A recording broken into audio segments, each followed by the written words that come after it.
I want to welcome you to the Retro Rogues Live. Please pay attention to our warning graphic. It states that the Retro Rogues Live show is intended for an adult audience and not intended for children under the age of 13. Parental discretion is advised. I want to welcome you to the show. This is episode 133 of the Retro Rogues Live. On tonight's show, we're going to be talking about some Rogue trading cards. We're going to talk about an interesting pickup that Eric just had for the Kenner Marvel Legends Wave 3. And we've got some Lego Batman 2 news and much more. Hope that you will stick around and enjoy this episode of the Retro Rogues Live. My name is Dave Beatty. I'm one of your hosts. For nearly the last 30 years, I've been a professional illustrator and graphic designer. Worked on a lot of fun things that some people have heard of, such as Batman Incorporated, Justice League of America, and even Superboy and the Legion of Superheroes. But enough about that. I want to welcome back my great co-host. This is Mr. Eric Alexander. Eric, please tell the folks, hopefully watching or listening at home, some of the fun things you have worked on as a creative professional. Yes, hello everyone. I'm Eric Alexander, also known as Bass God 14. That's Bass God 14, not Bass God. That's Bass God, like a bass guitar. And I am the chief financial officer of a small production company located out in Arizona called Bad Bob Productions. Currently, we are involved with a film called Staycation, which just finished another round of shooting this last weekend in California. Very cool, very cool. So this is our Thursday Collector's Corner focused episode. We're going to talk primarily about collectibles. We'll also be doing a little bit of pop culture, obviously, and potentially even some streaming wars news. All right, so maybe let's just go ahead and get into the trading card picks, if that sounds good to you, Eric. Yeah, that sounds great. All right, very cool. All right. I'm anxious to see them. I haven't had a chance to see them yet. Yeah, unfortunately, I have been incredibly busy. I don't know if you could tell, but I hadn't had time to shave or anything tonight because I've been completely up to my eyeballs in work lately. But this is going to be our first pick for this evening. This is now here. Let me give you a little background on this card before we talk about it. Now, I did some research. I didn't do as intensive research as I like to try and do, but I did do some research looking into Rogue trading cards. We had been previously at the previous Collector's Corners talking about Rogue for comic book speculation picks, like early key appearances of Rogue that are relatively affordable to pick up. This particular card is very interesting because I'm going to tell you right now, I had no idea this thing even existed. So I'm a little surprised. I'm going to have to try and pick one of these up for myself. But before we get into that, I just want to tell you, I'm as nervous about these picks tonight as a long-tailed cat in a room full of rocking chairs. All right. Now, just quickly, Eric, I would like to know, are you familiar with Rogue mostly from the 90s cartoon or the movies or the comic books? What are you most familiar with Rogue from? The version that I'm most familiar with, and is sort of like the definitive version of Rogue for me, is from the 90s cartoon. That to me is Rogue. It's kind of funny because this image I'm kind of looking at like, who is this person? You know what I mean? It kind of looks like it just kind of looks like a generic woman. You know what I mean? That looks like she's getting ready to work out, like in the 80s or something like that. Well, that's very appropriate because this card is from 1987. That's what it looks like to me. It's definitely very 80s. There's no doubt about that. But I'll be honest. I don't think I actually. I'm sure I've seen it in passing, but I'm not really familiar what would probably be Rogue's first look. You know what I mean? What her first costume was in the comic books. I'm sure I've seen it, but I'm definitely not very familiar with it. Well, the thing about Rogue's early costumes is she was a lot of times this is kind of what she would wear is a version of this. She always had all of her skin covered basically because of her mutant ability, right? But there are technically 2 stickers that predate this, but I couldn't find any like physical picture examples of them. Like I said, I didn't even know this one existed. There are a lot of Rogue trading cards. There are a lot of Rogue stickers. We're going to be focusing on tonight. We're going to be obviously this. I'm going to call it first appearance because it's the first card I can find an image for. The other 2 are actually stickers I can't find images for. So we're gonna for our purposes call this her first appearance. We're going to be doing something different tonight. We're going to be talking about key appearances because people that collect comic books, they collect key comic books. So I've decided to call some of these other things like key appearances. And then the last one will actually be my pick. But this is the first one for this evening. This is from 1987. This is Comic Images. This is Marvel Universe 1. This is card number 13. This is Rogue, possibly her first appearance. What's interesting about this is whenever I do these picks, I like to keep them at $20 or under. What's interesting about this card is this card by itself, most of the examples I could find on eBay, $18 and up. Really? Yeah, this is probably one of the more expensive cards that we've actually talked about here on the show in a raw form. I did not see any slabbed versions. There probably are slab versions that exist out there in the world. But I couldn't, like I said, I couldn't find any examples. I did do some hasty research for this. I did not have as much time to dedicate to this as I would have liked because I've been really busy. But what do you think about that? $18 for this card, Eric? Well, it's funny because we've talked about, quite frankly, much more attractive cards with much better artwork that you've basically told me are going for like $2 or $3. So that's kind of my initial reaction to that. I do understand the popularity of the character, though. I mean, Rogue is a very popular character.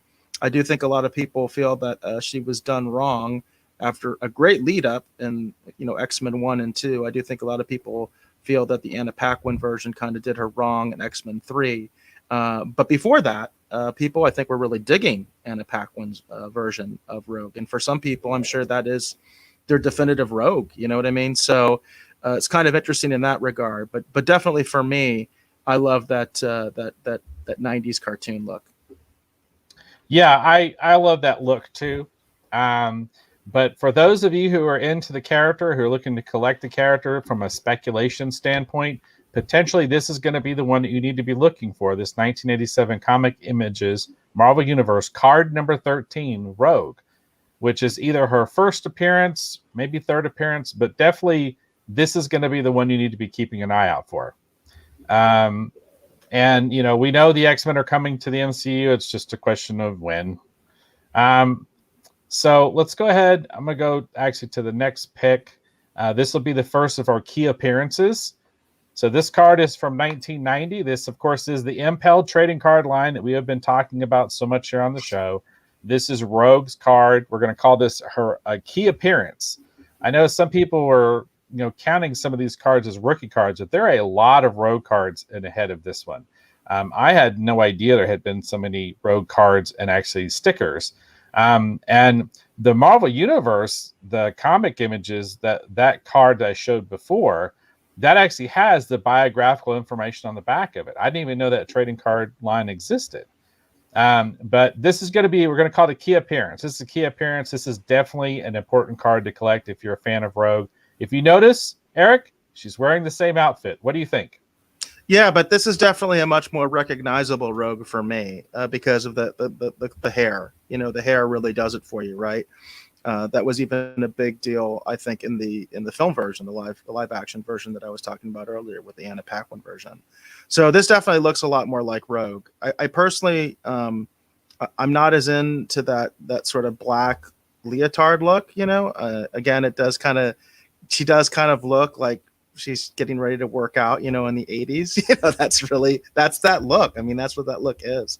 But far more recognizable. And of course, I am aware, mostly from this show and mostly from Dave and also some of our viewers that have commented on the previous videos, because I've actually learned quite a bit from people commenting on the videos, especially the ones where we were talking specifically about the whole, Marvel Impel movement, if you will. And what's happened with these cards. I know that there's a lot of buzz on these things. If it's Marvel Impel, there's people that are interested in these cards. For sure. And this yellow thing you see waving around, these are my notes in my newly ink-stained fingers. But anyhow, so this is a key appearance. We're going to go ahead and go to the next one. We have multiple key appearances tonight because there's so many great Rogue cards, and I didn't want to leave any of them out. And I thought it'd be fun to just focus on one character for this evening. I'm curious. Did you see any prices on this one? I did. I was just about to get to that. This card you could have for $3 and up in a raw form. There's probably some slabbed ones out there, but I didn't see any. But I didn't get a chance to search for PSA graded. But this particular card, again in a raw form, $3 and up. Wow. So let's go ahead and go to our next pick. It's going to be this one. This is another key appearance in my mind. This is from 1991. This is also an Impel card. This is Marvel Universe. This is card number 42. This is Rogue.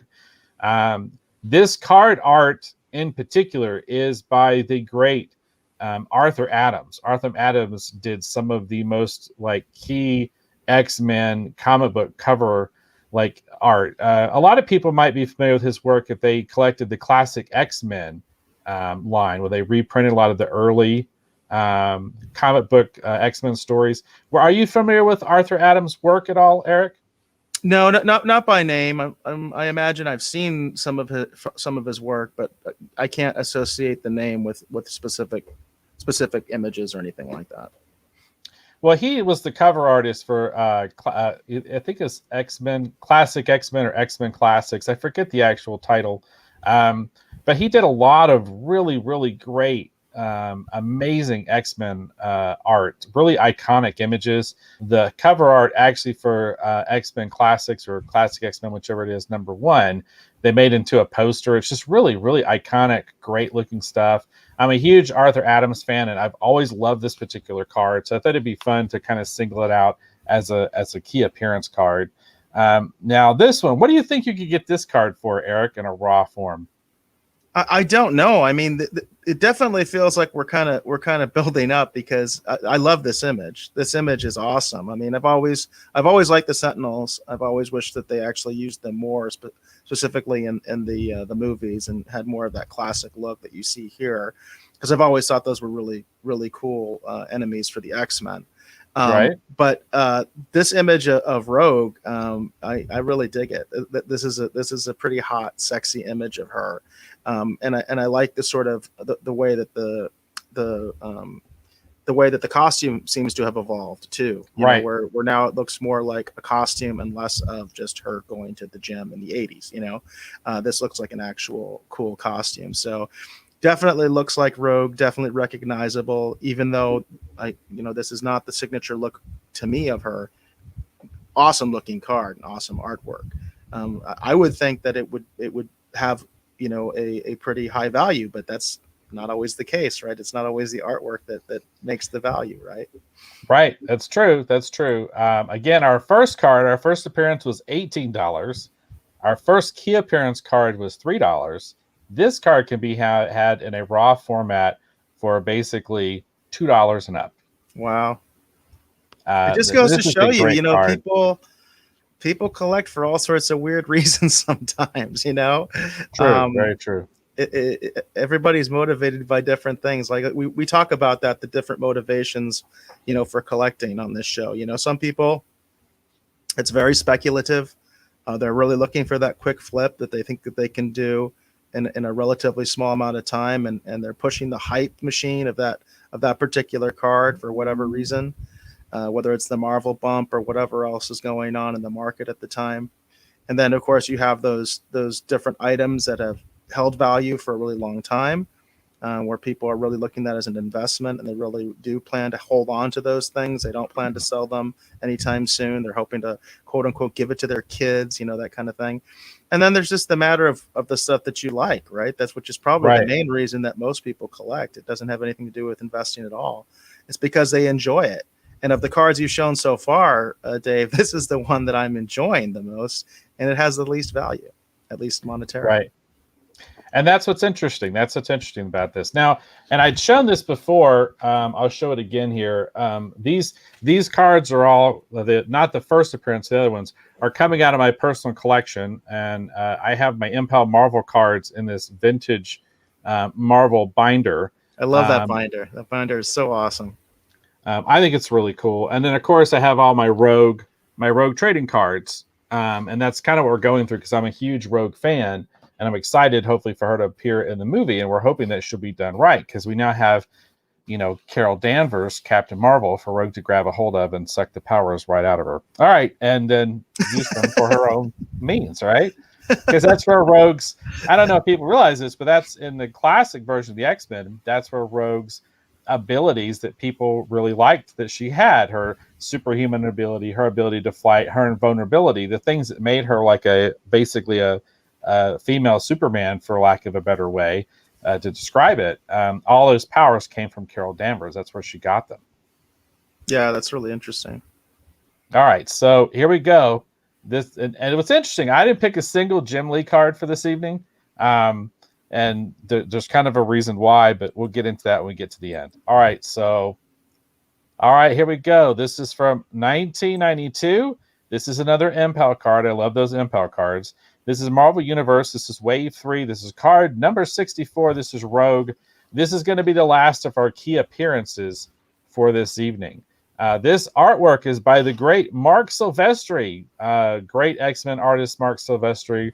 A lot of people would know him more for things like Witchblade that he created over at Top Cow. He's one of the Image Comics founders. I'm a huge Marc Silvestri fan. I have always loved this card. This card is absolutely fantastic. It's one of my favorite cards in my collection. This is, in my mind anyway, a classic image of Rogue. What do you think about this card, Eric? Well, this to me is like the definitive look of Rogue. It's the one that matches the animated series that I was talking about earlier. This is what I think of when I think of Rogue, as I think of her looking like this.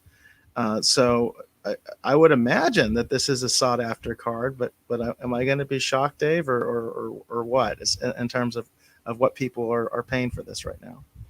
Yeah, unfortunately, you're in for a shock. Okay, so again, like we said, first appearance, that card, relatively rare, $18 and up. Hard to find as far as I could tell, but there's quite a few on eBay if you want to try and get that first appearance card. Again, that's for the speculators. The key appearances in the pick, these are for the collectors. These are for the people who collect it for the art. Again, the first key appearance from 1990, $3. The one from 1991, $2. And now they're at 1992. This card can be had in its raw form for $1 and up. Wow. Wow. You know, I guess it really also says something about whether you've had an appearance in the MCU yet or not, right? Or if you have an anticipated appearance in the MCU, because we do talk about the Marvel bump. And even when they just announce a show, it seems like obviously that makes the value go up. But man, this is so iconic to me. I mean, I feel like anybody who grew up in that time period, or even, you know, I don't think, how old was I when they first came out? I can't remember. I mean, I wasn't like a little kid, you know, when the 90s cartoon came out, but boy, did I like it, you know, and I thought it was really well done. And, you know, I can remember when the director for the X-Men live action films, when he was talking about, you know, his research that he did for the X-Men movies. And, you know, this is at San Diego Comic-Con, he talked about the fact that he had watched the 90s cartoon and everybody was like cheering, because it's like, okay, well then you're going to get it. Then you're going to understand the characters. You know, you don't even have to read the comics at that point. That was how the hardcore fans at San Diego Comic-Con felt, you know, about it. So, you know, to me, that's what this is. You know, that's what this image evokes in me, and the fact that it's just really strange to me that it's not a more coveted card.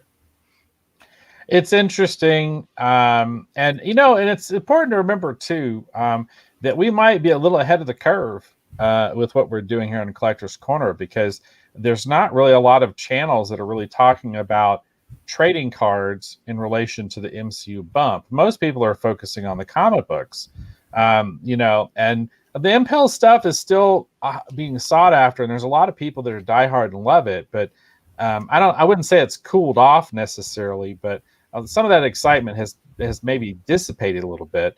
But I'm personally loving and enjoying talking about these trading cards in relation to these characters, because if you've been priced out of the comics and you want to collect something that involves these characters and have some key appearances, have some first appearances, for example, you can still get these trading cards and get them slabbed and graded and still have them as a part of your collection.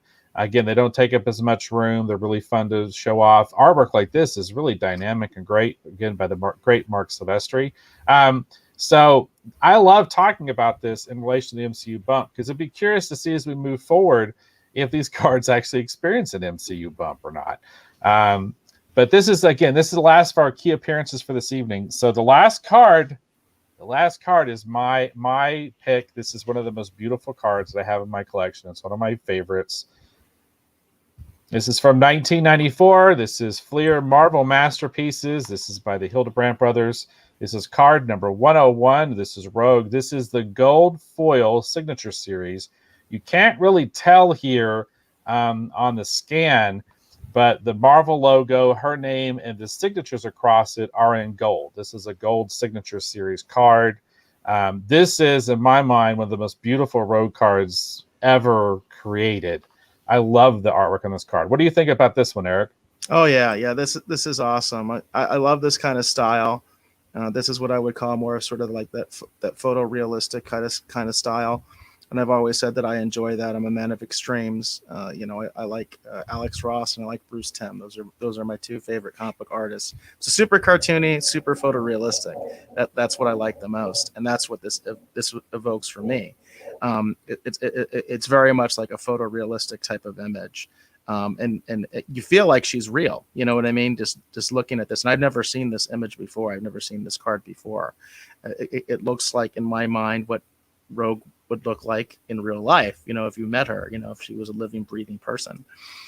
So that's pretty cool. I did want to acknowledge that Hollywood Jackson's in the house, and he's saying hi, and we want to say hi back to you, Hollywood. We appreciate you being out here. And anybody else out there in the Rogues Gallery, if you want to make some comments, pros or cons or whatever, let us know. Let us know what you think about. I know there's a lot of people out there that are familiar with this character because Rogue has always been very popular. So.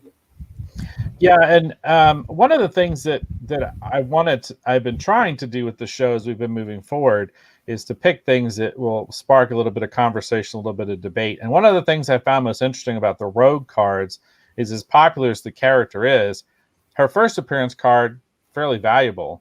And then as you go through, as the card art gets better, the prices decrease, which is a weird thing, right? Now this one, though, this will be the test, Eric. What do you think this card goes for? Well, I'm not very familiar with these gold foil like signature series type cards. Now, my understanding, you can correct me if I'm wrong, Dave, is that these cards were always meant to be sort of rare collectibles. In other words, the series run is much more limited than the other cards. They're on obviously a different material. They just were not produced in the same quantity as the other standard cards, and they're kind of like that. They're meant to be a collectible from the outset. They're meant to be rare and somewhat valuable from the outset. But I'm not that familiar with this stuff. I've never owned any of these foil cards. I never remember any particular series that I was collecting as a kid that had this kind of stuff. Right. So I'm going to put myself center camera here for just a second. If I can get it to work. Oh, it's not working. What am I doing? Here we go. I got it. My bad. Sorry. All right. So can you see that? I'm trying to hold it in the light. Can you see the gold on it? Yeah, I could see it for a second. It is hard to see. The more you put it to the side, the more obvious it is. Because you can kind of see that. You can see that reflection, on the signatures. Yeah. So it does have these gold embellishments on it. It's kind of hard to see here on the can. I need to really fix my studio lighting. By the way, I will say, I mean, the even though we're getting glare and stuff, if you can kind of put it up, you can see how the card really pops, much more so than the image that we had up earlier. Like the card really does pop because of that sort of glossy finish and everything like that. Yeah, this is a beautiful card. I have these Hildebrandt brothers cards. Like I said, you don't really see many people really talking about them in relation to the trading cards.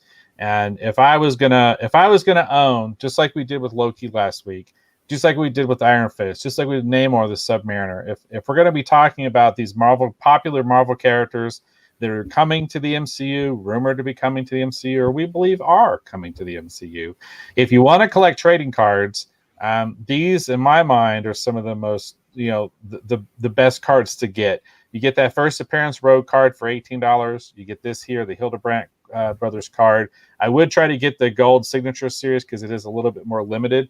There's another painted version of this that's in the main line that isn't the gold signature series. That's not as rare. But I would recommend actually picking up this particular card, and that's going right back in my thing there to protect it's really funny. It's really funny to me. I do think in some ways, obviously, the acquisition of Fox might have taken the folks at Marvel Studios, they might have been taken aback by it a little bit and not totally prepared for it, because you would totally think that this character would already be in the MCU. It's funny because there is controversy about gender flipping with a lot of the major characters. In fact, I haven't been watching Loki, and I've heard criticisms there of, this, and I'm sorry if I'm giving you a spoiler, but I haven't watched it. Okay. And I know about this. All right. I know that there's a female version of Loki. Okay. And I don't watch the show. Okay. And that's very specific. I've decided not to. But I think it's funny because that decision and that whole approach has become very controversial, right? And yet this is a no-brainer, right? This is a very popular, strong female character, and we have yet to see her in the MCU. And you have to scratch your head a little bit on that, because there is no controversy putting Storm in. There is no controversy putting Rogue in. These are established, strong female characters. In fact, that's why, in a lot of ways, I was kind of giving the MCU a little bit of the benefit of the doubt what they were doing, because I knew a lot of their best female characters were tied up in the X-Men rights. I knew that, right? Some of the most popular, iconic female characters are associated with the X-Men, and they were under Fox. That's not a problem anymore. So it's really strange to me that they haven't rectified that, because you have this awesome character just sitting there with a huge fan base of men and women alike, boys and girls alike, and they're just sitting on it. It's crazy. Rogue, a proper adaptation of Rogue, in my humble opinion, as beloved as this character is amongst the fans, and once the new fans get a real chance to really become, acquainted with Rogue, a proper Rogue, the one who has the super strength, who can fly, who has the Southern accent, alongside a proper sass. Gambit, by the way. Yeah. Alongside a proper Gambit. Bring that nostalgia back of the 90s cartoon and that whole situation that everybody's very familiar with, that grew up on that and wants to see, and girls would love it. I know that, so it's like, it's a no-brainer, and it's never happened. It's just so strange. And couple that with the disappointment of the Anna Paquin Rogue, which people loved in the first two movies, I think, because she was very much embraced. Yeah. And then they kind of ruined her in the third movie. So she's a character begging to come back, totally fits with their little agenda, right? And it just hasn't happened. And the thing I love about Rogue too, and Gambit, since you bring Gambit up too, is Rogue is a character I think could break big, in the way that Harley Quinn has broke big. And I could literally see already an action adventure romantic comedy, outside of the X-Men, that's just Rogue and Gambit on an adventure, and it takes the whole will they or won't they to a whole new dimension, because if she puts her hands on him too long, she's gonna kill him. It's funny. You just gave these people an incredible pitch. You know what I mean? You just gave Disney this incredible pitch, and they probably won't even take it. Free advice like that, and they still won't take it. It's just crazy. Yeah. But literally, that to me, that would be an awesome pitch if you could actually get into Disney and actually do that. I mean, I think that would be a fantastic pitch to give them. Yeah. Well, I don't think that's going to happen. But back to the task at hand. Now that we've somehow lost 3 people who are just watching, back to the task at hand. All right, so we'll get into the pop culture news here in just a second. So, what do you think this card goes for, Eric? This is like I said, I wouldn't even attempt to speculate on something like that, because I am not familiar with these gold foil things at all. It's my understanding they're meant to be collectibles from the outset, and they have a limited print run, but I could be wrong. $4. $4 in a raw form. Again, $4 and up. So there are cards that are $4. There's some people selling them for 5, 6, 9. It depends upon who you get it from, right? Just like with all things. But I saw listings for this card for basically $4.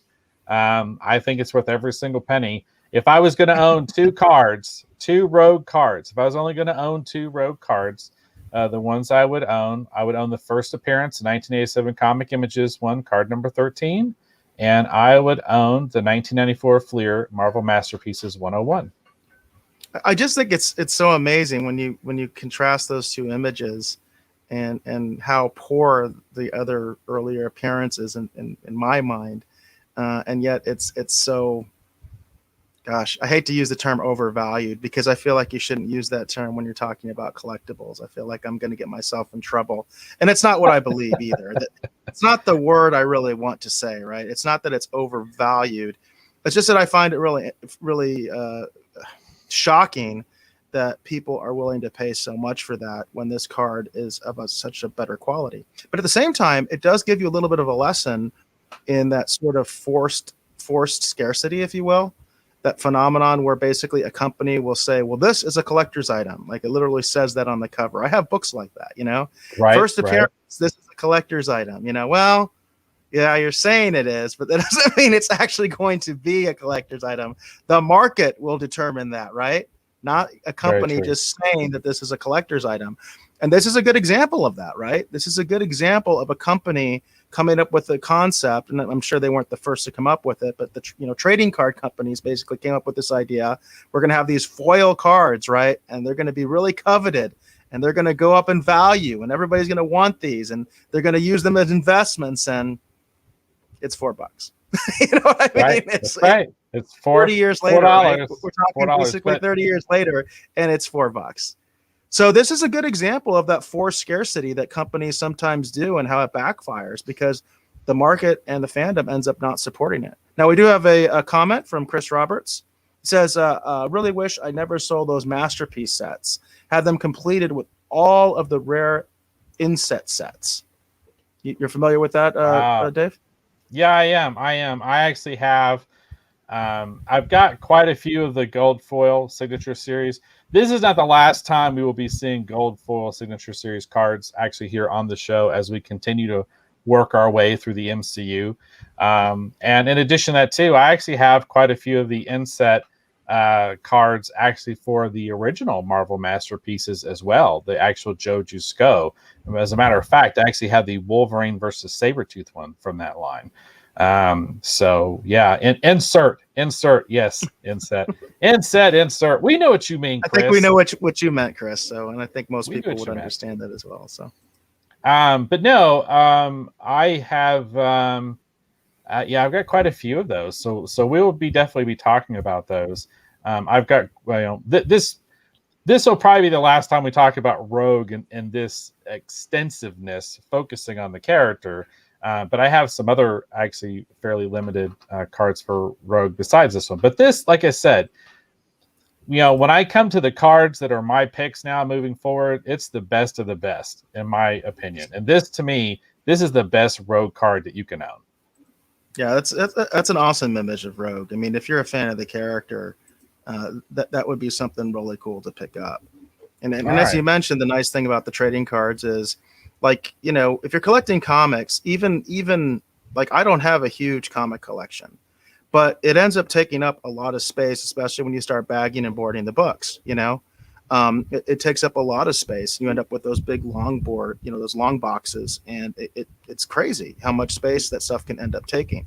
So something like this is something where you can have a really cool image, and it doesn't take up a whole lot of space, right? And that is an awesome thing to be able to have. And I'm surprised more collectors aren't flocking to the trading cards too, just because there's a lot of people that they buy the comics just for the cover images alone. And when you look at artwork like this, it's like I'm surprised that we don't see cards like this going up in value more, because this is essentially the same thing as those variant covers. But I don't know. I never know why sometimes certain things take off and other things don't. So. Well, the market will do what the market does. Like I said, if the fandom doesn't respond and they just don't decide they don't want that card, They just don't want that card, and that's what happens. That's why you can't. It's always hard to predict these kinds of things, because this is something that was obviously meant to be a premium collectible, and ultimately it's not. Very true. All right, are we good to go into pop culture? I wanted to talk a little bit about a pickup that I did and talk about. Oh, my bad. Kenner Marvel Legends. I keep doing that. Yeah, there's something there, Dave, but it is what it is.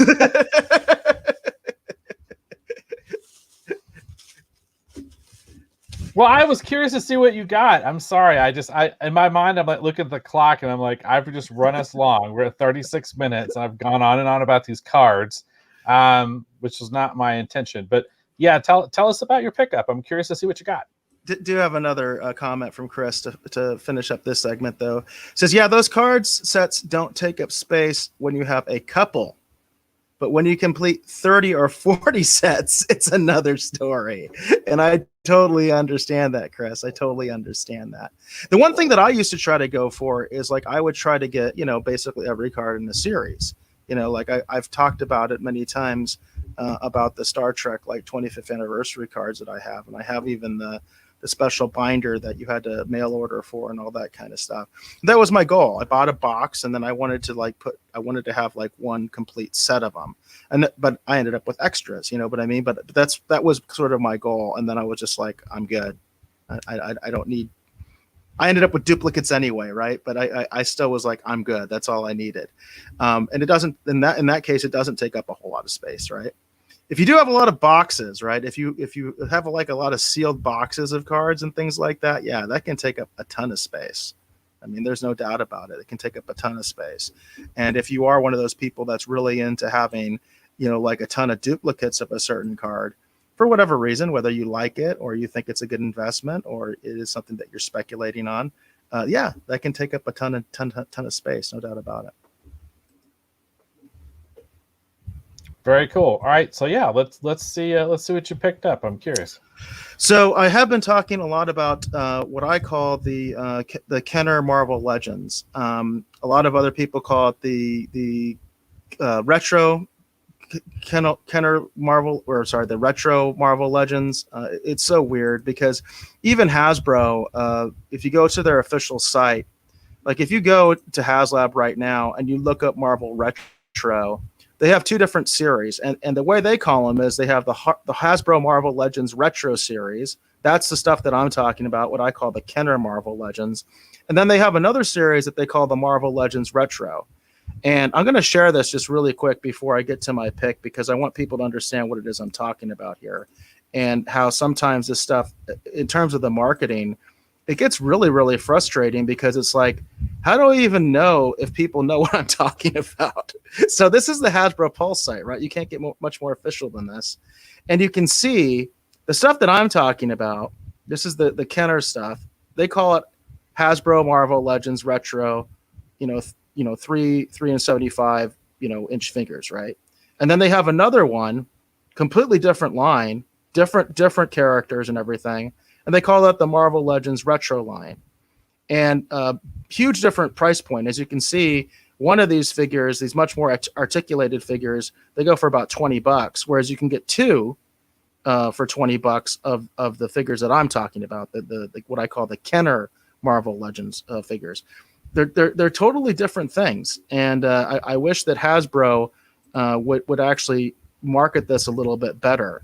But in terms of what I have for you today, I do like to do a little bit of show and tell when I pick something up. I finally found one of the Wave 3 figures in the wild, and this is the Gray Hulk. And I said that this was a no-brainer because obviously in one of the previous waves, they already had the Hulk. I do own that. I've shown that in a previous episode. But this is the Gray Hulk. I do think it's a very good-looking figure. As I've mentioned, I really do like the artwork on these Kenner Marvel Legends figures. And I like the price point because you can pick this up at Target. And that's where I found it, at Target for $9.99. And I also found something interesting because we have talked about sort of the mystery of the empty pegs, right?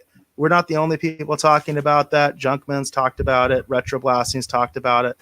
Spectre Creative has gone to great lengths to try to explain it, with his insight, from his time in the industry. Here's something that's funny that happened to me with this figure.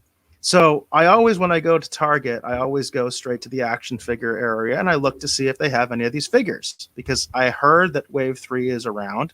Multiple sources told me that live in a different state than I do. I live in Arizona, and they were even calling me out in the comments and saying, "Hey man, this stuff is in stores." It's like, well, I haven't seen it. This is the first time I found a Wave 3 figure in the store. It was not on the peg. Somebody had taken it and put it into a different section of the toy aisle.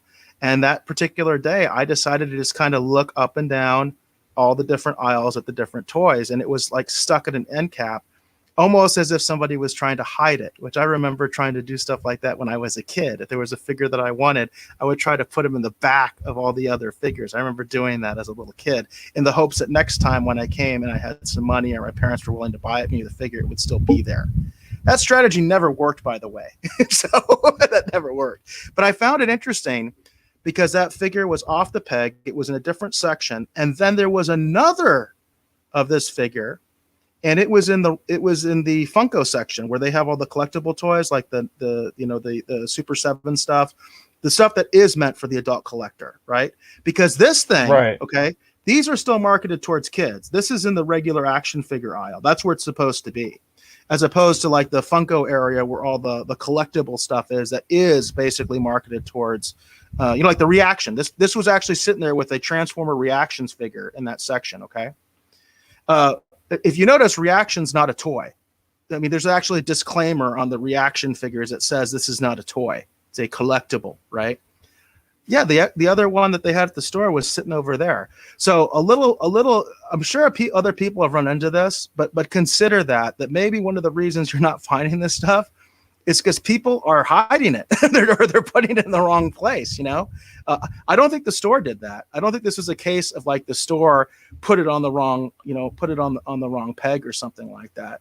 I think also sometimes people walk around with these things in the store, and they decide, I don't think so. You know what I mean?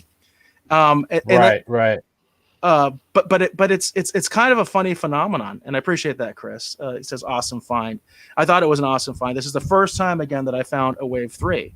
And incidentally, I'd mentioned on a previous episode, one of the only figures I was missing from the other two waves was Black Panther, and then I found one Black Panther by itself. This time I found another Black Panther at the store. So it is interesting, the random stuff that you find. And this is within that 8-week window. We've been talking about that 8-week window, and I actually had receipts to kind of prove it. Now I'm finding out this doesn't seem to be true. It's kind of weird. So, because this was definitely within that 8-week window. It hasn't been 8 weeks since the last time, I went in there and saw a bunch of Marvel Legends figures. This one just popped up. And then there was a Black Panther, and there was another one of these. So there is something weird going on. It isn't strictly that 8-week window that we've been talking about. There is something weird that's going on, whether they have these things in the back room, or they're putting them in the wrong place, or customers are doing that. Customers are taking these things and putting them in the wrong place so you can't find them, because that was my experience. That was literally my experience. Was I found this figure, this gray Hulk, Wave 3. I found him sitting there on an end cap with other toys that were not related to this. And I know exactly where they're supposed to be, by the way. They have a little Marvel section. Anybody who's been to Target knows that. They have like a little section with all the other Marvel Legends stuff.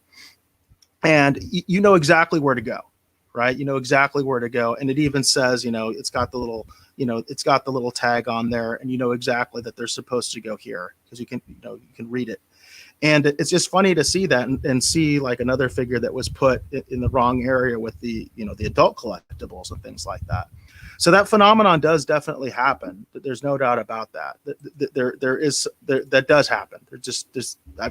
I experienced it, so I know it does happen. And I did want to kind of give a little bit of a shout out, because I found out about another channel that I thought was really interesting. It's called Go Figure.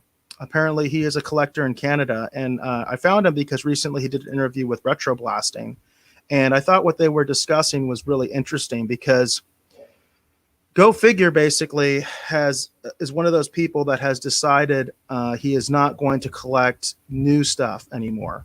That basically he got to a point, and you can go to his channel and you can watch his interview. He explains why he doesn't collect new toys anymore. He had a very good rationale about it. And he talked about something that I thought was really interesting, and I wanted to mention to Dave and see his reaction on it. And he talked about basically the three lies of the sort of modern action figure collectible movement. And the three lies he talked about, and I'll try to get them right, and I'm paraphrasing them, and in no particular order, I guess. One, he talked about price, that basically the modern companies are promising you that, hey, we're going to be able to deliver something for you that's cheaper than the vintage stuff, because the vintage stuff just seems to keep going up, right? The vintage stuff just always constantly seems to be going up, up, up, up. So that's one of the false promises he says that they have.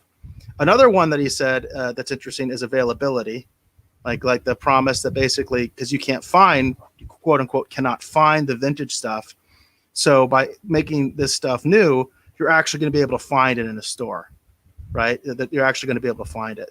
And then, of course, the last one, and I hope I didn't mess this up because I am remember from the top of the head, but I believe the last one was quality, that this stuff is actually going to be better quality than, you know, that old stuff. And he basically talked about them being the three lies. And I think in a lot of ways that's true. You know, like for instance, where this thing was at, you know, not this particular figure, but another one, it was with the reaction figures, and the reaction figures do say they're not even toys, right? You know, and they're expensive. You know what I mean? They're like $15 or something like that. They're not they're not even as cheap as, say, you know, a Star Wars figure or these figures even, you know, which are not vintage, but I just find that interesting. But that's one of the reasons that I advocate for this, because I do think there is greater availability for this toy. It's a better price point. It's got a lot of those things going for it that so many of the other lines promise you. But I'm curious what you think about that, Dave, as far as this argument of vintage versus modern versus new. Well, I currently don't collect anything that's repackaged as vintage. You know, like something that, like, I don't have any of the vintage Star Wars stuff. I remember watching, actually talking about retro blasting. I remember watching one of his episodes where he was talking about the Kenner vintage line and had his own opinions about it and whatever. And while it looked interesting and seemed interesting to me from an outside standpoint, I mean, I had all those action figures when I was a kid, but for me, it just didn't appeal to me just in general. And you know, for me, I guess, well, it's interesting because the vintage, or the I guess how we put this, the retro sci-fi toys that came out that I really wanted to get, I missed. Diamond, I think it was Diamond Select or whatever they call it, the basic Diamond Comics distributors. They have a toy line, right, where they occasionally will do stuff. They did a lot of Star Trek stuff back in the day. You're probably familiar with that, Eric. Yeah, I am. They actually did for Disney's The Black Hole. They actually released the robots, Vincent, Old Bob, and Maximilian. I've seen some reviews of those figures. I've actually seen some reviews of those figures. I really wanted to pick those up, but at the time at which they came out was when the pandemic was kind of first hitting. And I just couldn't, in my mind, rationalize going out. You know, we're supposed to be staying in to try and buy a couple of toys from the old Disney movie, you know, and by the time I finally got around to it, you know, now they're on eBay and they're, you know, more expensive. And then I just gave up. It was like, by the time I was looking for them, they were on eBay and they were super expensive. And I was like, well, just forget it then. And to be honest with you, that's been my attitude about a lot of this stuff lately. It's just, well, forget it. I think there's only been a few things that has kind of piqued my interest. The Marvel Kenner line that you're talking about there piques my interest a lot. You know, like, and I'm a big Ant-Man fan. You know, the Ant-Man figure, you know, I kind of go, well, I should maybe just go looking for that. But the fact that you're saying that they're scarce and they're hard to find, you know. Now, as far as the three lies goes, I think that there might be a little bit of truth to that, because the only part of that I would question is the idea that they're not as expensive. It depends upon what you get. We talked about the Silverhawks line, although we didn't really feature it on the show because we both had the same reaction. Geez, those things are expensive. And they talked about the Silverhawks line in this particular interview, by the way, as well, which I thought was interesting. And while they look great, I just don't want to pay $50 for a figure. I'm just going to sit around somewhere. I'm debating right now about a couple of different things I kind of want to get, but I don't really have room for them. But they're kind of more affordable. I'm interested in, McFarlane's been talking about they're doing the new Spawn toys, right?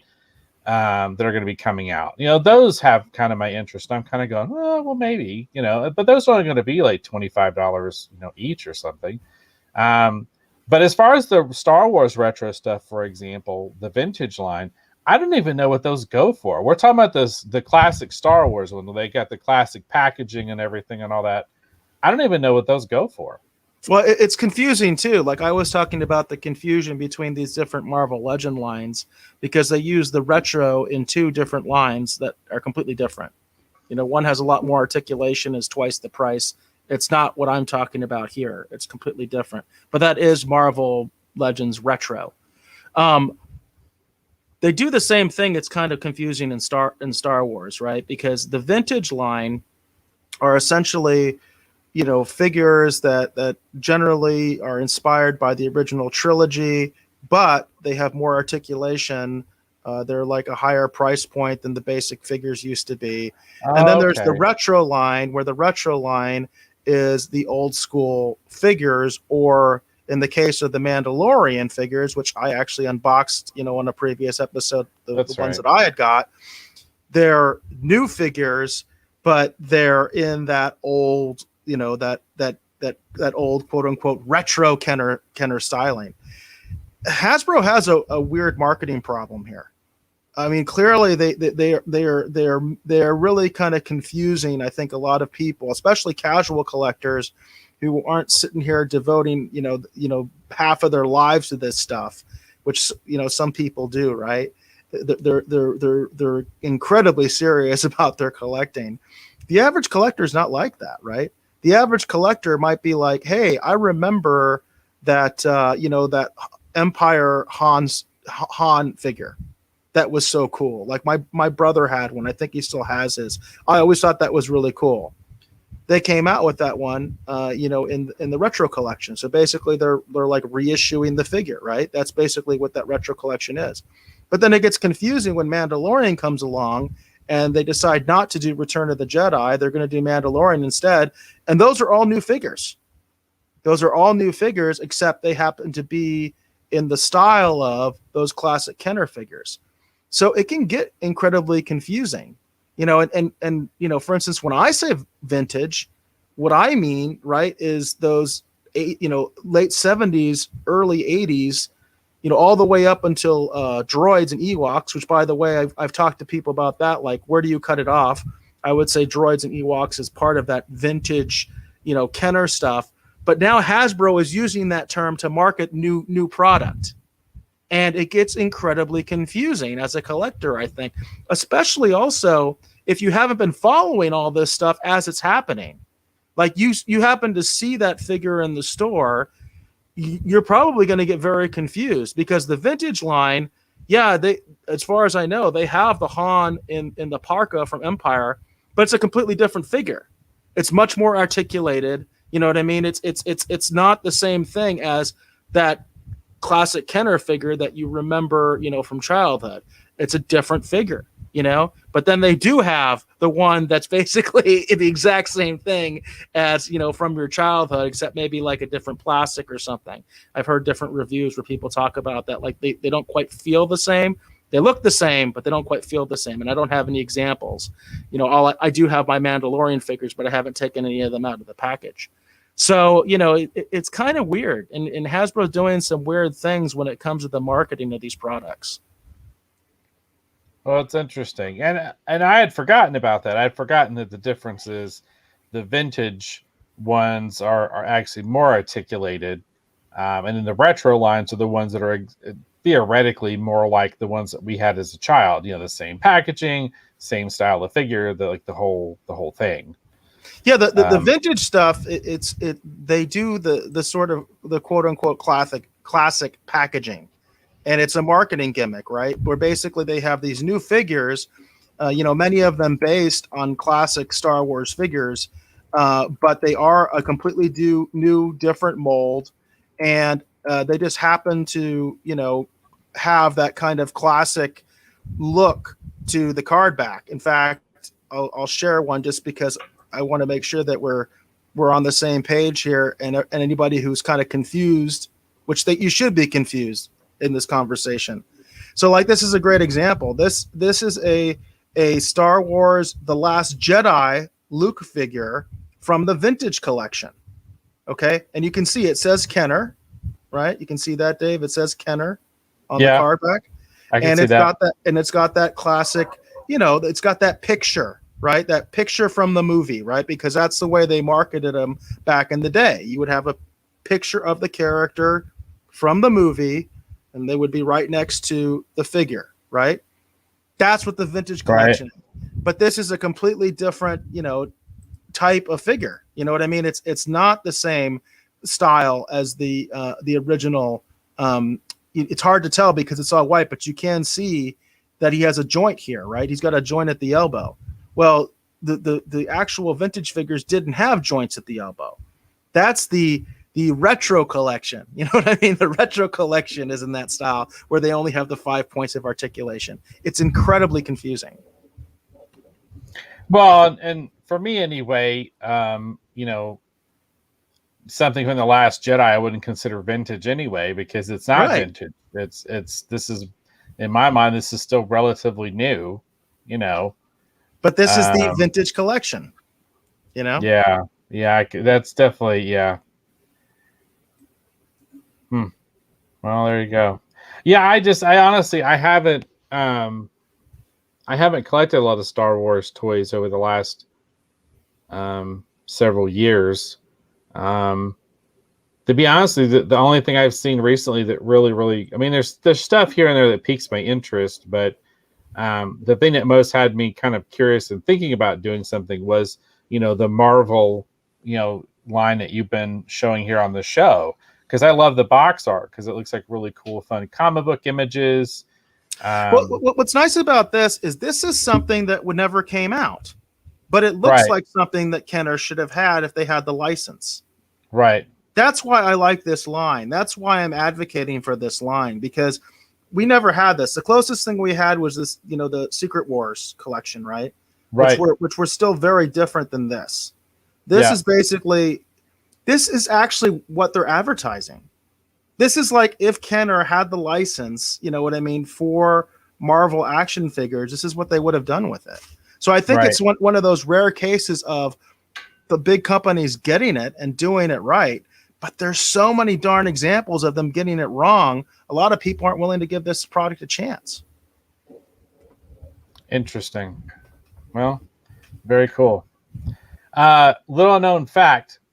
I actually inked pages from Hulk family. I think it's Hulk family #1 that actually featured Mr. Fix-It, which was the Gray Hulk, as my tryout at Marvel. And that's what eventually led to my work on X-Men, sort of the Braddocks, like another lifetime ago, it feels like now. That's cool. So, that's very cool. Every time I see the Gray Hulk, I have a fondness for that because I was like, oh, Gray Hulk. He helped me get me in at Marvel for like a minute and a half. But at least I was there for a minute and a half, I guess, right? All right, very cool. All right. Well, cool deal.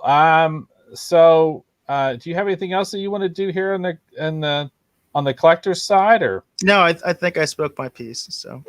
Okay. Well, it's interesting. Three Lies is a very interesting concept. I hadn't really heard that vocalized before, but it's all very good points. Especially with that example you gave us. I mean, that Luke Skywalker figure is really confusing to me. Yeah, Go Figure seems like an interesting channel. I haven't had a chance to check out a lot his other videos, but I know from looking at his channel, just doing a brief overview, he does a lot of vintage like toy reviews. So if you're interested in that kind of stuff, if you're into true vintage, he's a good channel to check out. All right. Well, very cool. All right. Are we good to get into pop culture now? Yes, absolutely. All right. Very cool. I don't have much for pop culture this evening. We're just going to go right into it since we're at over an hour.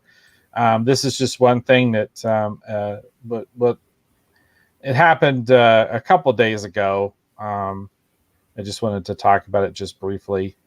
So this is from USA Today. This was actually from the 21st. This was written by Bill Cavini. I guess that's correct. Apologies if I'm saying your name incorrectly. But Joanne Linville, Star Trek Romulan commander and Twilight Zone actress, dead at 93. So yeah, it just says Joanne Linville, who made a memorable Star Trek appearance as a Romulan commander in the original TV series, died Sunday in Los Angeles. She was 93. In a statement to USA Today, her family said Linville lived a full life, one whose spirit, passion for art and life was an inspiration to all who had the pleasure of knowing her. The statement continued, a loving mother and proud grandmother.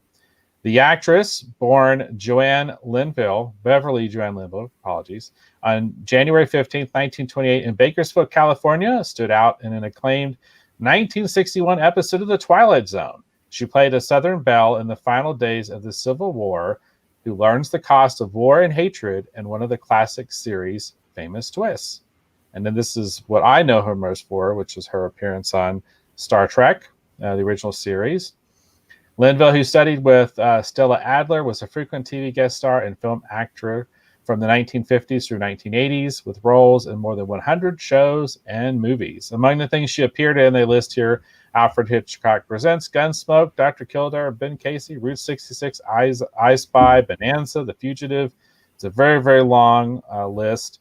I just thought it'd be fun to just kind of take a moment, not fun, but I wanted to take a moment and mention her passing because when I think of like classic Star Trek villains in my mind, the Romulan commander from Star Trek, I remember being stunned at that as a kid because we'd seen Mark Leonard, right, who played a Romulan commander in Balance of Terror. But this is interesting because this is a female commander. And I remember being kind of stunned at that as a kid. So I wanted to take a moment and just, kind of celebrate, her life and her career here just briefly here on the show and memorialize her passing. Had you heard about this, Eric? No, I didn't hear about that until the show prep that we did just before the show started. So I am glad that you brought this to my attention, Dave. I also think this is a classic episode. Actually, this image right here kind of encapsulates what I always found so fascinating, which is this little attraction and almost obsession she had with Spock. I always kind of liked those episodes where they showed, Spock does have game. You know what I mean? So, right. And she filled that role very well. That she was even manipulated by Mr. Spock. Because he had a mission to do, and he was willing to literally get dirty to do it. Almost like James Bond, right? So it's kind of interesting. It's a great episode if you've never seen it, and I think it's probably something I hope that she was very proud of in her career because I think a lot of people, that's what she's known for. Yeah, this is one of those, in my mind, classic, Star Trek actors or actresses that if I was at a convention and I saw she was there and signing pictures, I would get in line for a signed autograph because this was such a memorable character in my mind. So I just thought it'd be, worth taking a moment to just, like I said, memorialize her passing. But again, Joanne Linville, Star Trek Romulan commander and Twilight Zone actress, dead at 93. All right. Yeah, definitely glad that you brought this to the attention of myself and to the audience. So someone that will hopefully be long remembered. I think that episode will continue to carry weight with people for, it already has for decades and decades, but I think it will continue to because original series, it's it's withstanding the test of time. Those episodes are still great. It's one of the few things I still rewatch. I can't rewatch Next Gen anymore. Thank you, Picard. But I still love original series. So, well, as I talked about last week, Playmobil is coming out with a whole series of original Star Trek toys, including this epic, Enterprise. They're not doing Next Gen, at least not yet. So, right. We'll see. Right, we'll see. All right. Do you have anything for pop culture? Yes, I actually thought this was kind of funny that we didn't come across this last week, being that we do talk a lot about Batman on this channel, and I know you're a huge Batman fan. So this is from I can't imagine why we talk so much about Batman. This is from GameSpot.com, and as you can see, the article is dated June 16th, 2021. So we were behind the curve on this one. It says Lego Batman 2 isn't happening due to rights issues. Lego Batman won't be protecting the streets of Gotham again anytime soon. It says DC Comics and Lego have been close for years, and the two brands coming together to create 4 games and a dozen direct-to-video movies and shows. One of the biggest productions for the two companies, though, was the 2017 Lego Batman movie. We won't be getting a sequel, though, and it comes down to rights, Collider reports. The quote, because Lego has left Warner Brothers and is now over at Universal as of April 2020, something I was not aware of, there probably won't be a Lego Batman sequel, unfortunately. I'm so sorry to say that, but I don't think they'll be making a Lego Batman 2, said Lego Batman movie director Chris McKay.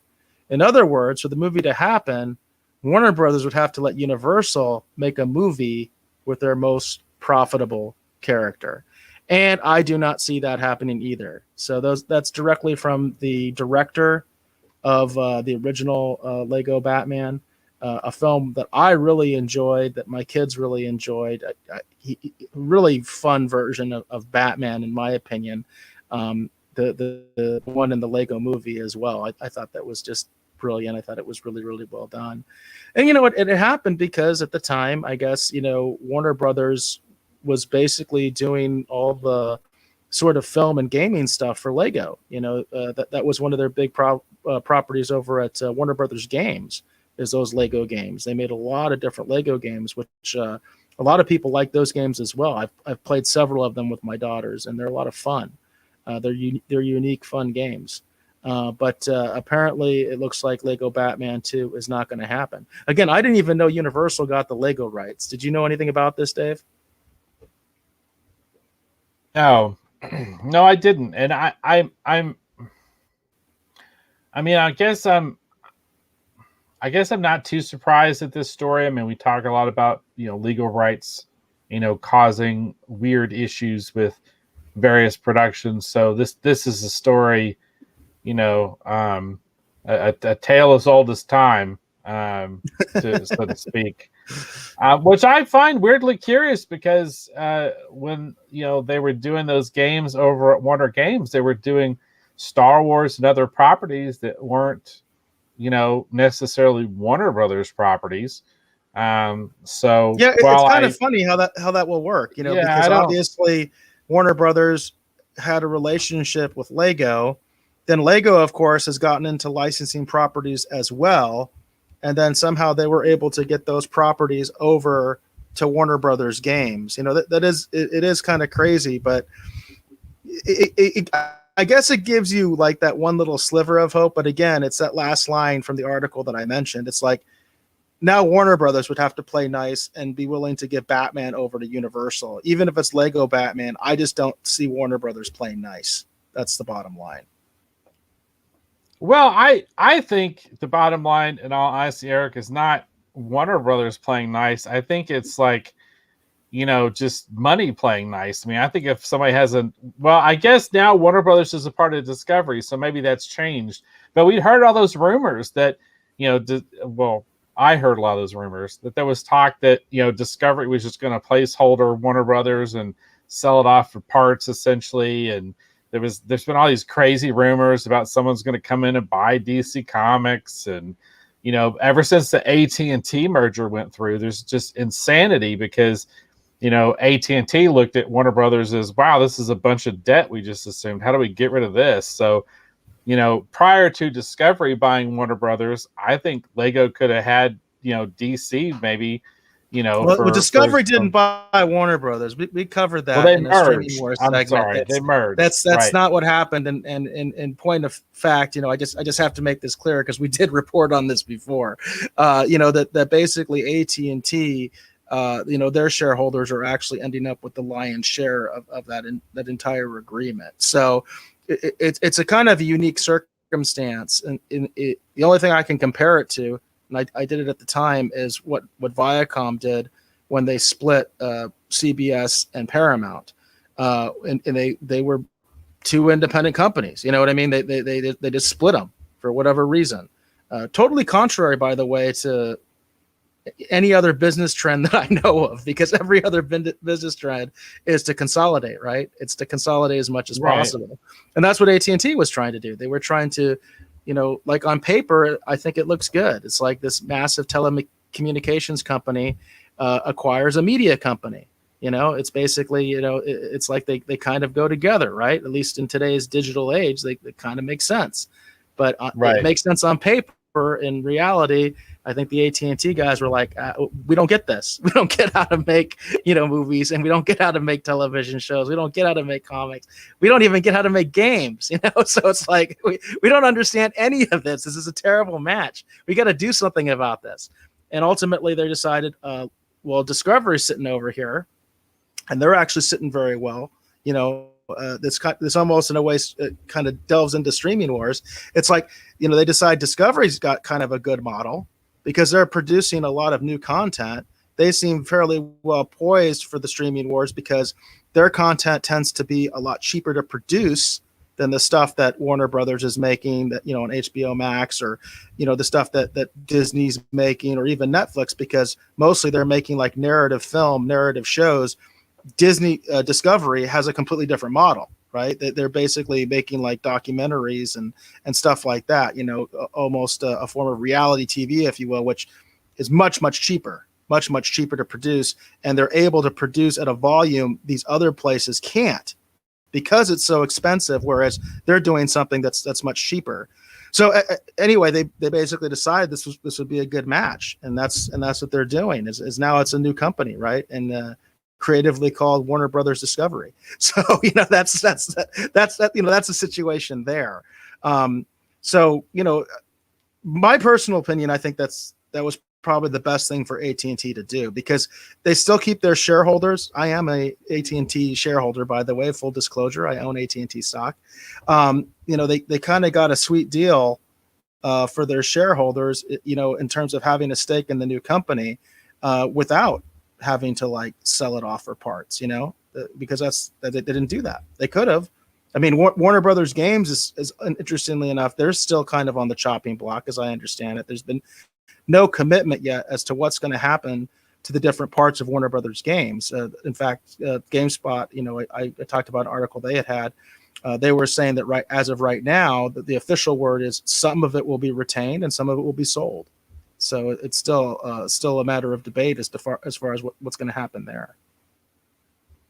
Well, and my apologies. I didn't mean to misspeak. I guess the point I was trying to make is that there's been so much turmoil over, with Warner Brothers and everything that's going on, in a slightly different set of circumstances. I wouldn't have seen where maybe they could have made a deal to secure those rights until the Discovery, Warner deal went through, And again, my apologies. I'll be honest here. Even when we were reporting on that, I still didn't quite understand what the deal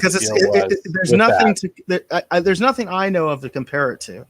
You know what I mean? It's kind of a strange arrangement that they came to with Discovery. But basically, what they're doing is they're forming another company. And it's basically Warner Brothers and Discovery together, and that's going to be the new company. So. It's complicated. It does get complicated sometimes. And again, it is contrary to what you see, because there's been all sorts of talk about, for instance, Apple buying a studio, but Apple so far has decided to do their own thing, where they're producing their own content, but they usually do it, in partnership with another studio. So that's why the question becomes, why haven't they acquired a studio yet, or that kind of a thing. So it gets really weird. It gets really complicated. I think we had a glitch there. Universal obviously has Peacock. Peacock is their contribution right now. So as far as the streaming wars goes, but they obviously still produce theatrical content and things like that. And in an ideal world, it would be nice if Warner Brothers could say, all right, you guys have the Lego rights. You can make the next, Batman Lego movie, but I just don't see them doing that. Well, I think it's a shame. The Lego Batman movie is actually one of the, if I were ranking all the Batman movies, I would actually put the Lego Batman movie actually up pretty high in my list because I thoroughly enjoyed it so much. It's a lot of fun. Yeah, I did too. I thought it was a lot of fun. The whole the password, for the Batcave was awesome, and right. The fact that they would say that, Iron Man sucks. You know what I mean? Right, so, yeah. that's exactly the way. And I've said it a billion times. That's exactly how I felt about Iron Man before Rodney Downey Jr. was that he was a cheap imitation of Batman. So I always felt that way growing up. Oh, there you go. All right, very cool. Do you have anything else for pop culture, or are we good to go do some streaming wars? I actually don't have anything for streaming wars. Did you have anything for streaming wars? I don't either, actually. We did actually delve into it a little bit, so that was good. That we did get into it a little bit as far as talking about what's going on with all these different companies. Sometimes it does kind of have it's hard to know where the one line ends and the next one begins, but because there is so much crossover when we're talking about these companies, because literally almost every single one of them, even I would say every single one of them, because even like Sony, for instance, which doesn't have their own streaming platform per se, they've made all these deals with Disney Plus and Netflix, right? So everybody is up to their eyeballs in that stuff and in the streaming wars. There's just no doubt about it. Right. All right, cool. Well, in that case, unless anyone in the Rogues Guy has anything else they want to say, maybe we should take a look at going to the outro. Now, you and I had discussed it. Do we want to do Clone Wars for? Yes, that for Sunday, for our Sunday Rogues retrospective. That sounds good to me. We're going to be talking about the 2D Clone Wars. Yeah, which is was recently uploaded. Actually to Disney Plus, so that's going to be where you can check it out. Unless you happen to own the DVDs of the seasons. I own them. Eric, I think you do as well. Actually, I got them from my brother for his birthday. Oh, okay. He owns them. Go. I do not. Well, he owns them. All right. Well, there you go. You think he'll let you borrow them? I wouldn't even ask. I'll just check it out on Disney Plus. All right. Well, there you go. All right. But I quite enjoyed the Genndy Tartakovsky, the Clone Wars. So that'll be fun to talk about that on this Sunday. So again, this Sunday is going to be at 12:05, and that's Pacific Standard, right, Eric? Yes, that's Pacific time. That's 3:00 or 3:05 Eastern time. All right. Well, there you go. So that's what we're going to be doing on Sunday. We'll do Star Wars: The Clone Wars, the 2D version, which is on Disney Plus. That'll be on Sunday. Again, 12:05 Pacific Standard Time. And again, we want to encourage you, those of you that are watching, please tell people about the show. Please tell them about what we're doing over here. Please share the show and let people know. The thing that makes the show more entertaining for us is when those of you in the Rogues Gallery actually comment. That's what makes it entertaining for us. We enjoy the discussion. We enjoy the debate. That's what we want to actually do here on the show, is have a fun, lively discussion about whatever the topics are. Again, Thursdays now, our Basic Collector's Corner, 7 p.m., focusing right now on my end anyway, primarily on trading cards. Eric's been talking a lot about action figures and stuff, which is really cool. Then we do, again, the news segments like we've been doing. And then on Sunday is our Rogues retrospective. That'll be on Sunday, 12:05. All right. Very cool. All right. If no one has anything else, all right. I want to thank you for watching this episode of the Retro Rogues Live, again, this Collector's Corner episode. Want to encourage you, please go over and check out my t-shirt company, kirbytees.com. That's KIRBYTS.com. You can see a lot of the fun things we have over there, such as the Skeletor and the Brains Are Magic t-shirt by Sarah Aerosmith, as well as a lot of Retro Rogues t-shirts that are available there as well. We'd like to encourage you, please consider purchasing a Retro Rogues live t-shirt and supporting what we're doing here on the show. We would greatly appreciate your support. But enough about that. I want to thank my great co-host, Mr. Eric Alexander, for bringing his unique perspective as always. And again, my apologies, Eric. I don't mean to cut you off when we get to the action figure portion of the show. I'm just always looking at that clock, realizing I've talked too long. But anyhow, please tell the folks who'll be watching or listening at home where they can learn more about you on the interwebs. Well, I'm most active on Twitter. You can find me there at BassGod14. That's at BASSGOD14. My DMs are wide open, so you can always just send me a message that way if you would like, and you give me a suggestion. If you know a cool rumor, or if you want us to review something, let us know, and we will take a look at it for sure. That includes, obviously, television shows. That includes movies. That includes action figures. That includes comic books, trading cards. We can fit it in somewhere. Between the Collector's Corner and the Rogues Retrospective, we will find a way. Unfortunately, we don't have any additional new comments in the Rogues Gallery. I do want to encourage folks, as Dave said, do feel free to talk and also to even disagree. You know, we can have a lively discussion on here, and I think we can be adults about it, and we can be respectful at the same time. So please, I encourage you in future episodes, please feel free to make your views known on the Retro Rogues Live. And that will have to be the last word.